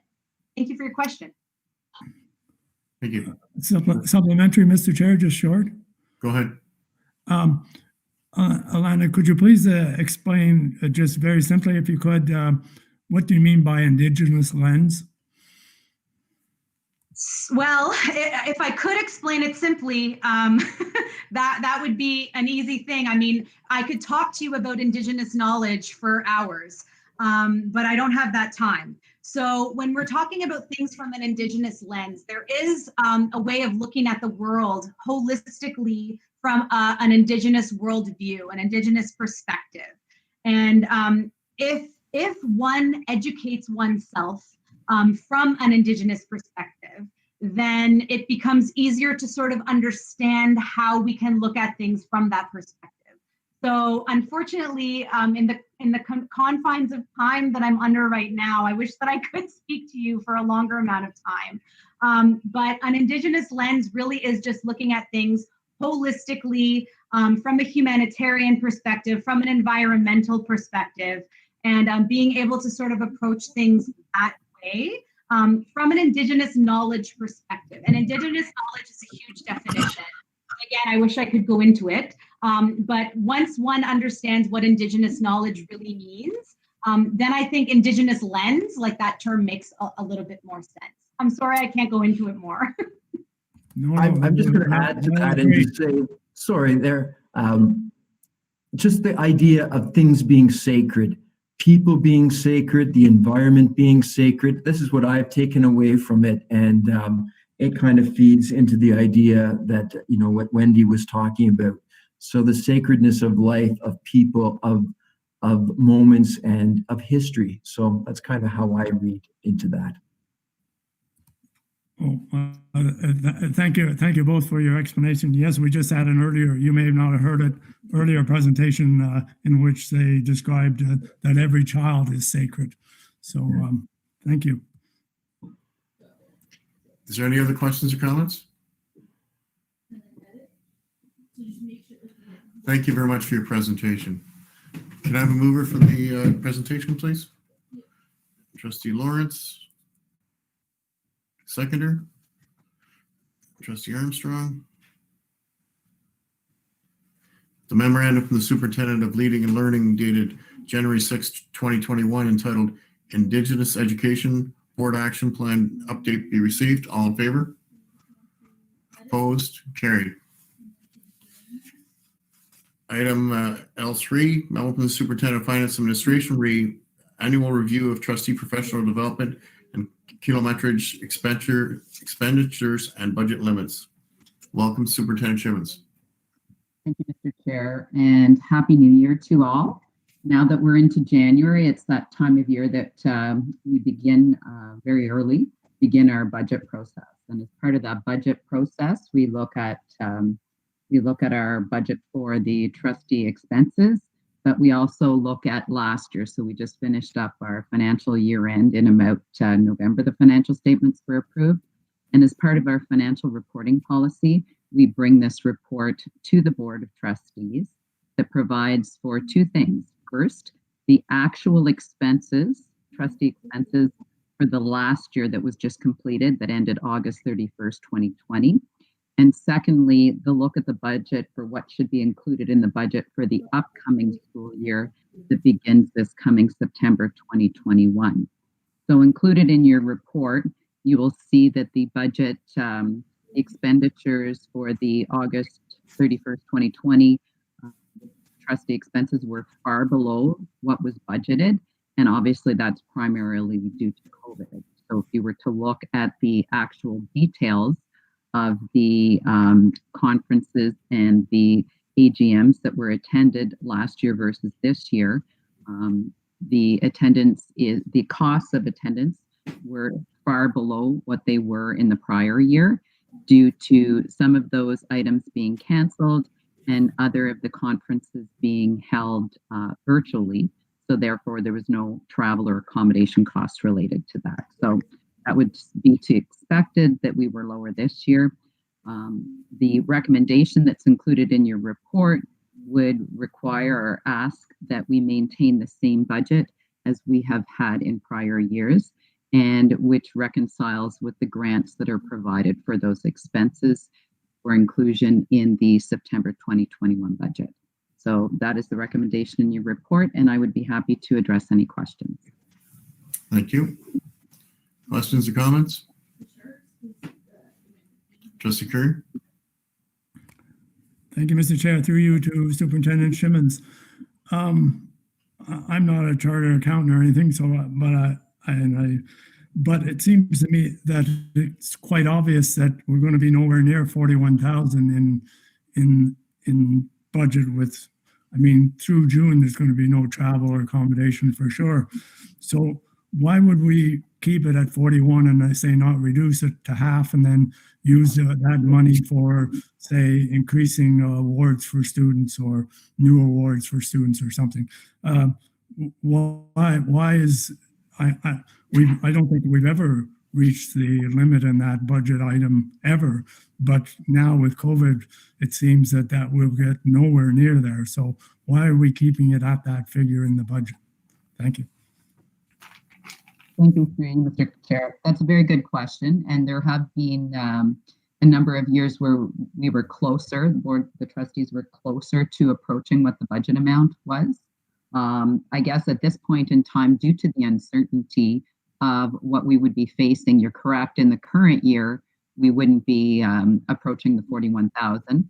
This is requesting the budget for the upcoming school, the next school year. So starting in September 2021, where we would be projecting and hopeful that the vaccines would be in place. And as the ministry has directed us, is to plan for somewhat of a normal year next year. So it's returning it to the budget that's always been there. What is provided for funding in the GSNs, and just from the philosophy of maintaining some stability on a go-forward basis with everything changing so quickly, and this provides some stability on a go-forward. So a status quo type of budget, and then as we progress through the budget process and get closer to the summertime and we know a little bit more, we're obviously going to have to react and adjust in many areas, but for the starting point, this will be a status quo. Thank you. Trustee Whitted? Excuse me. Thank you, Mr. Chair. Through you, two parts to my question. Do surplus funds out of that budget line item get directed back simply to general revenues? And if they do, maybe we look at Trustee Curry's point a different way. I would assume then, if it's back into the pool, that as trustees were sort of approving the budget line items in the process through that budget process, that we would be able to potentially direct some of that surplus funds to something else, similar to what Trustee Curry referred to. Director D'Amico? Through you, Mr. Chair, if I can just interject that last year the trustees did anticipate potential for surpluses, and the trustee support policy was updated. And within that policy, you'll find that there is language that the trustees agreed upon on how to direct any surplus funds. So it is now within policy that community engagement funds would be directed towards student focuses from different areas. However, from conferences, unspent PD, that those funds would be available for professional learning activities till the end of the fiscal period. So we do have a policy update in that area. Second question, Trustee Whitted? No, it's asked and answered. Thank you. Okay. Any other questions or comments? Can I have a mover, please? Trustee Warren? Seconded by Trustee Moore. That the board approve $41,000 for the trustee professional development budget for inclusion in the 2021-2022 budget as unchanged from present. All in favor? Opposed? Carried. Item L4, memo from the Director of Education, provincial shutdown and remote learning updates. Director D'Amico. As trustees are aware, after the start of the Christmas holidays, on Monday, December 21st, the Premier announced a province-wide shutdown. That included all our elementary schools moving to remote learning for the first week back after holidays. And that was from January 4th to the 8th. And the Premier also indicated that all high schools would remain in remote learning for a 3-week period until January 25th. Since that initial announcement, the 3-week period for school closures has been extended to elementary schools as well as secondary. And today we also learned of further measures being taken across Ontario as there was declared a second provincial emergency. So on January 20th is when we'll next hear if there are additional extensions to the planned return to in-person learning, which right now should end and begin for January 25th. We expect further details from the ministry regarding the announcement today that masks will be mandatory for grades 1 to 3, that there'll be expanded targeted testing, and there'll be enhanced screening protocols. We will share that information with staff and with parents as soon as it's received. I'd also like to share with trustees the continued dedication and efforts of all staff across our board to meet these very challenging conditions and changing conditions during the pandemic. While our staff previously did receive training on the use of our Hapara learning management system and Google Meet for video conferencing, the move of an entire system to in-person learning to remote learning is no easy task. Overall, I'm pleased to report that the move went well, thanks to the efforts of all administrators, educators, and support staff. Everyone was more prepared as compared to last March when we first went to distance learning without having all of the infrastructure supports in place. Our learning technology staff quickly made available tutorials. They updated safety measures to keep Google Meet secure. They provided additional training for the first day back for staff, and they also provided training for students and parents, both on the first day back and also that evening. Over 500 parents took part in sessions on the use of board-provided tools. If a student or parent indicated they required a device, this was arranged by school staff either on the first Monday back or on the Tuesday. Several thousand Chromebooks were distributed to families over those first 2 days. Central staff in learning technologies and in all of our other departments quickly set up office hours to support their colleagues, and they updated YouTube channels with tutorials. The board YouTube channels have had over 30,000 views. We've heard positive feedback from staff that are using the breakout features of Google Meet, as educational assistants and ECEs and other staff can work with small groups and provide extra support remotely. Educators were asked to work from home unless they had connectivity issues. In those cases, those individuals could work from school. All of our caretakers continued to open, secure, and clean our schools each day. In most cases, the office administrators and members of the admin team were also working from the school and responding to staff and parent needs. The Ministry of Education directed boards to provide in-person instruction to pupils with special education needs who could not be accommodated through remote learning, but who wished to attend school for in-person instruction. This was intended to be an exception, as the majority of students would be supported remotely. Of our approximately 45,000 students, 99.4% learned remotely last week. Across our system, 280 students in system classes attended in person. This represents about 50% of the eligible students for in-person learning from our system classes. And this week, we've already seen that number increase to 357 students across 83 schools, as we also have now some high school students that are supported exclusively by the inclusion teachers that are now attending in person. We need to recognize that this is a challenge for many of our staff who are now required to work in person, and some feel it's a mixed message from the government that students and staff should remain home, but they are being asked to work at school at a time when COVID-19 spread has increased.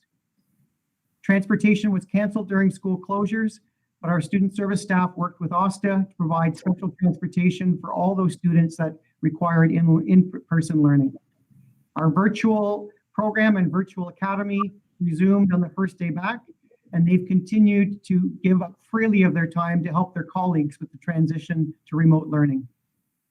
We have heard from some parents that the ministry prescribed synchronous learning requirements of being online is too much time, so their children are not fully participating in remote learning. Some families have also found it difficult to balance their own remote work requirements and being in a position to support the child all day with remote learning. We need to recognize that many of our staff also have young school-aged children at home. So this too is a challenge for them to balance support for their own children with their school while teaching or supporting students in their class. This weekend, the ministry extended the eligibility for free childcare. However, in the education sector, it only applies to those that are required to be in schools so that we can provide in-person learning to a small number of students with the most significant special needs. So in summary, it's not been easy, but our staff have risen to the challenge. Our classes have continued in the remote learning environment. While the holidays were meant to be a time for rest and rejuvenation, we need to acknowledge that many of our staff continue to be exhausted. There is an added level of stress when teaching remotely. Our families have been supportive and flexible. We really do have a wonderful school community. So I would like to acknowledge the hard work of all staff across the board in allowing continuity and the resilience of our students in continuing to move as needed during this pandemic so that education continues. I'll now ask Associate Director Donaghy to give an update on the outbreak management protocols and reporting that has taken place during the school closure period. Thank you, Mr. D'Amico. So as you know, we continue to work with Ottawa Public Health to help with contact tracing for any cases of COVID-19 in staff or students in our schools. And this process continued over the Christmas break as well. So during the Christmas break, if we had a student or staff member who was deemed a high-risk contact because of a close contact, up to December 18th, they were notified to self-isolate during the break. We continue to work with OPH, but now with school closures, there have been no cases of staff or students in schools testing positive for COVID-19. So that's the good news. If we do get cases of COVID-19 in schools, we will follow our normal process to do contact tracing and to notify those who need to self-isolate in conjunction with Ottawa Public Health. And as per our recent ministry direction, we are not reporting cases of COVID-19 while students learn remotely, unless it is in those individuals who are working or learning in person. And I believe the director and I would be happy to answer any questions at this time, Mr. Chair. Thank you. Thank you very much for all your work and the 5,000 employees that help you from day to day.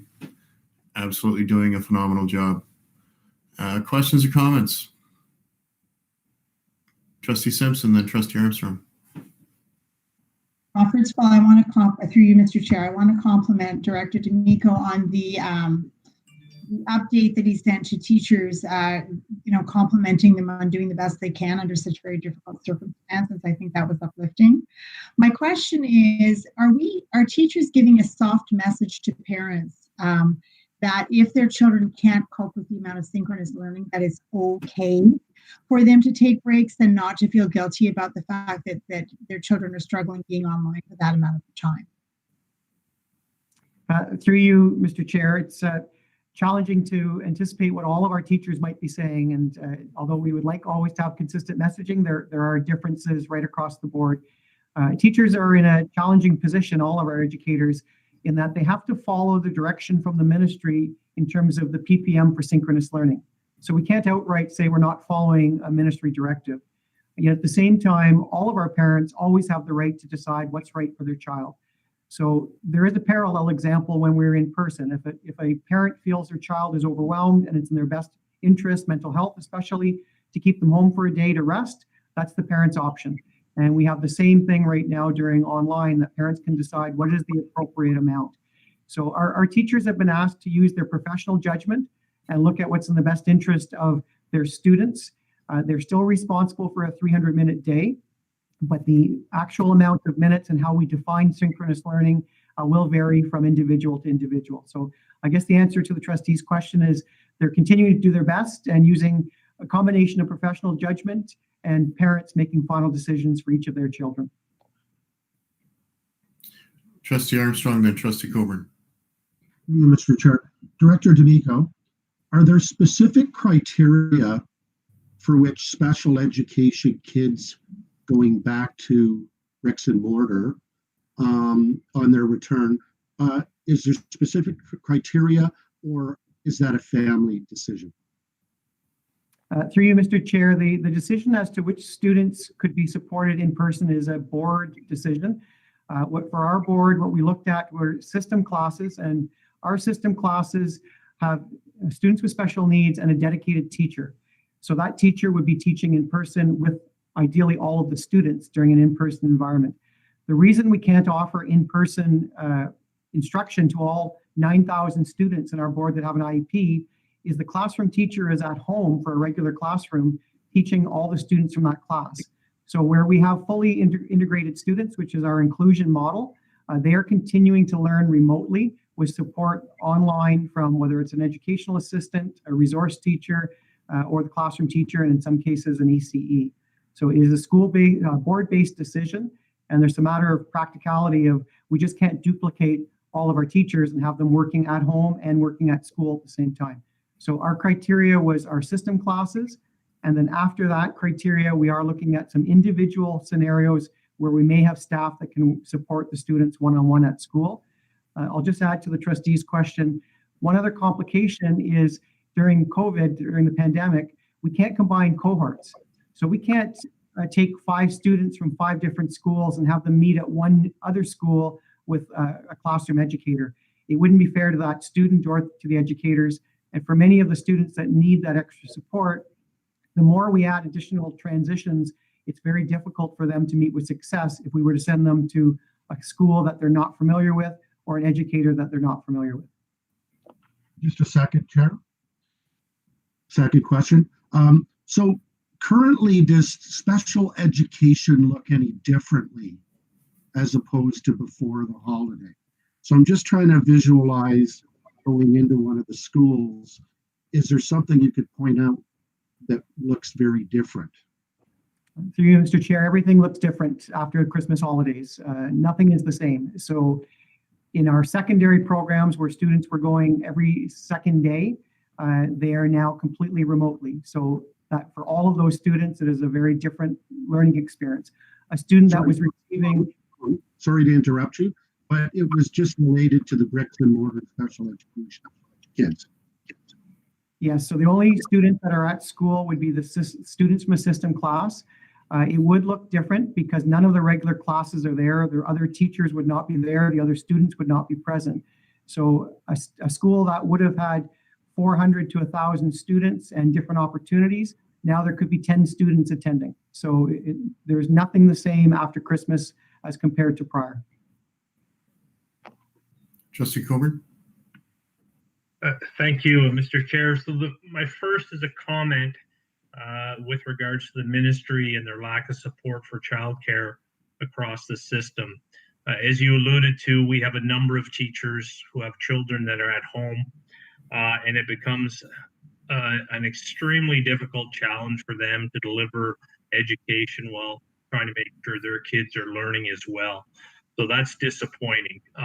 My second relates to that is support to our staff.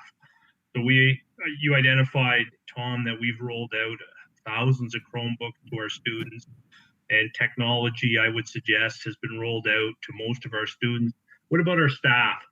So if I'm a teacher and I've got a computer at home and I've got to have 3 kids at home that have to learn, are we rolling out technology or Chromebooks, or is the ministry supporting those sort of initiatives for our staff?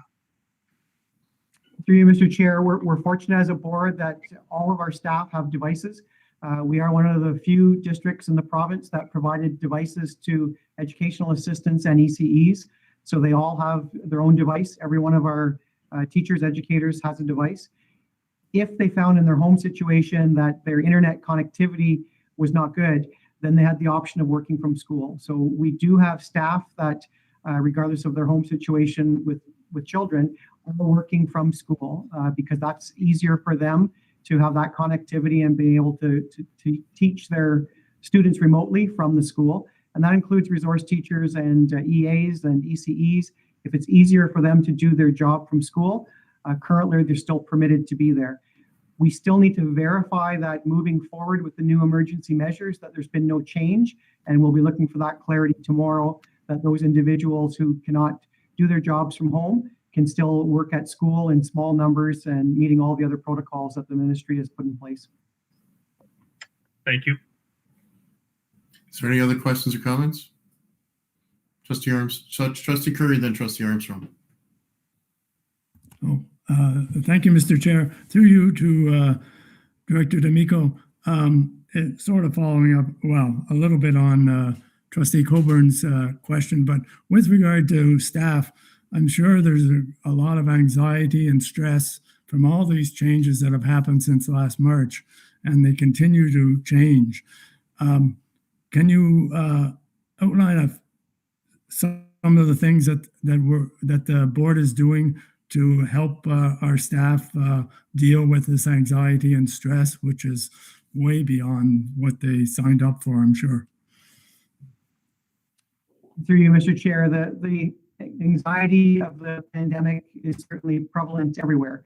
And it wouldn't just be by position. I would say in all positions throughout the board, individuals handle stress in different ways and react to different stressors in different ways. So what might be a real challenge for one educator at a school might not be a challenge for another. So I would say the different areas of support that we're providing, it starts with compassion and understanding. That we're not asking anyone to pretend that we're not in a pandemic. We're not asking anyone to pretend that things are normal. We're asking everyone to do a best effort. So the best effort they can to continue to allow education and some normalcy for our students and routine, because we know that normalcy and routine is important for the mental health of our students as well. So we're listening to our staff. We're doing what we can. One example would be the students with special needs, that although we didn't have the choice of saying no one can come to school, we did limit it to roughly 0.05% of our student population that's in school. And that's a different stressor on our staff for that small percentage that have to be at school. But at the same time, you're balancing the stressors on the families and the students if they're at home. So it's a give and take throughout.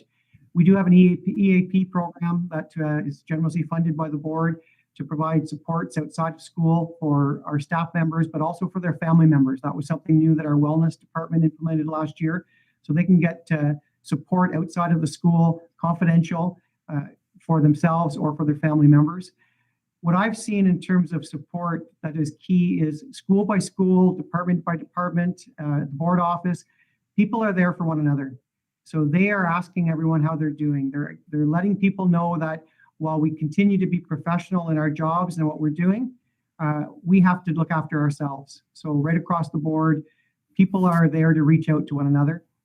The childcare is such a big dilemma for everyone, whether you're an educator or not. If you're trying to do your job at home and you have children that are at schooling, you're finding all kinds of creative solutions. So across our system of 5,000 individuals, they're living out Be Community. They're finding ways to help one another. They're covering tasks for one another. I just wanted to make sure through my update today to trustees that we are upfront that this is not easy, and they're doing a fabulous job, and our students are benefiting. But we're also recognize, as Trustee Curry has pointed out, we need to continue to focus on Be Well for our staff so that they can be there to be the caregivers for the students. Thank you. Trustee Armstrong. Thank you, Mr. Chair.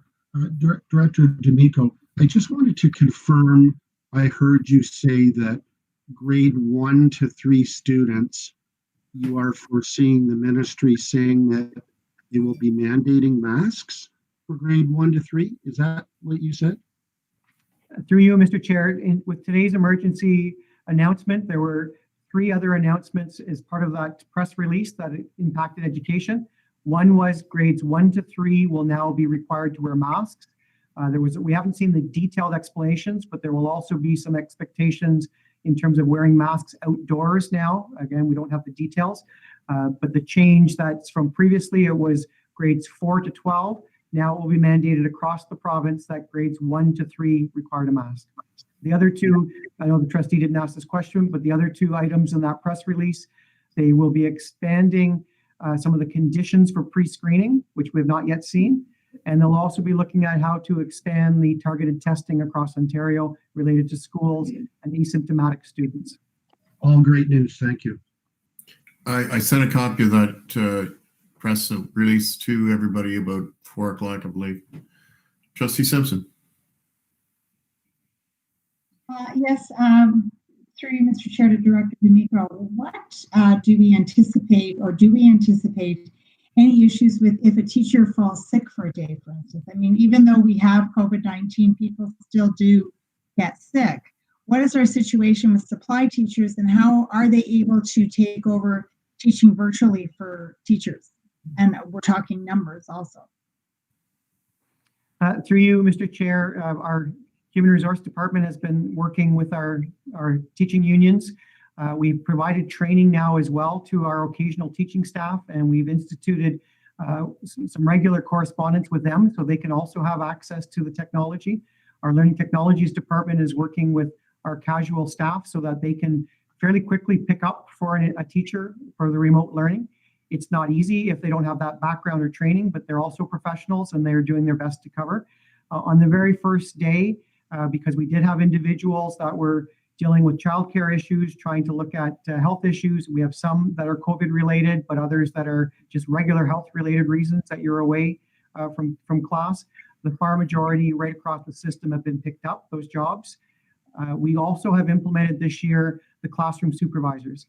So classroom supervisors are not our first goal. Our first goal is qualified teachers to always replace a teacher that's away.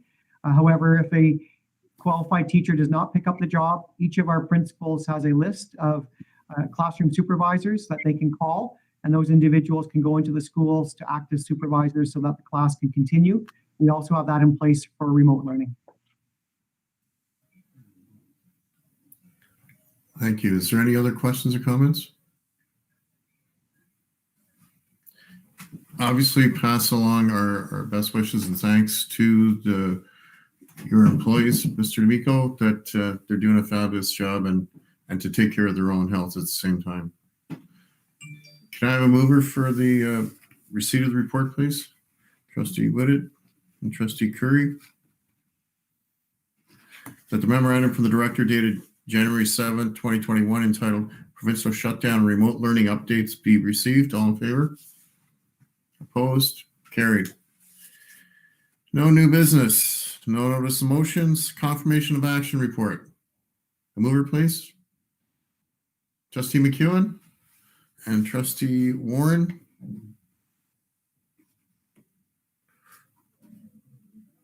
That the action report covering the period December 15, 2020 be received. All in favor? Opposed? Carried. Any administrative announcements? Seeing none.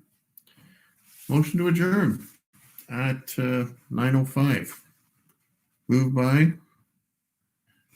Trustee Warren, Trustee Whitted. That the regular board meeting of the regular meeting of the board of January 12th, 2021 be adjourned at 9:05 p.m. All in favor? Opposed? Carried. Thank you very much, ladies and gentlemen. That was a long one, but very, very insightful as well. And here comes the proclamation, I think. Trustee Armstrong? There's the proclamation. Yeah, thank you. I can read it now. Appreciate it.